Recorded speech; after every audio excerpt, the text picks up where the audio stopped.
All right, so the next thing I'm going to share with you guys is how to change the interface language of Google Read and Write to French.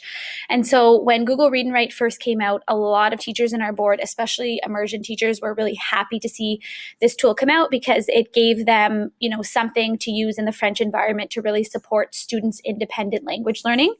And by having Google Read and Write in French, students, could develop their confidence and their independence. The teacher no longer needs to be right beside the student because they can navigate through a French text and have, access to the picture dictionary or the text-to-speech application, and they could really cultivate their language learning skills by using Google Read and Write. So to change the language, you're going to go back up to the purple chevron again, click that, go into options. And for the speech, we're going to go ahead and select a French Canadian speaker. So you can just select the first one there. And then the translation, you might think that you want the translation to be French.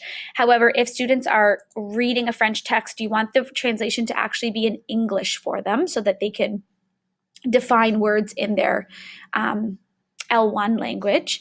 So you'll change the translation to English. And then in terms of the speed, it's really important that it's set to 0 because anything faster than that is not going to give your students the opportunity to learn the language as it's being read to them. So speed is 0. And then you're also going to go down to language here, and we're going to change the language from English United States to French. And you're going to do that as well for the functions of Google Read and Write. And then you just click OK. Should this text be in French, the text-to-speech tool would use a French speaker.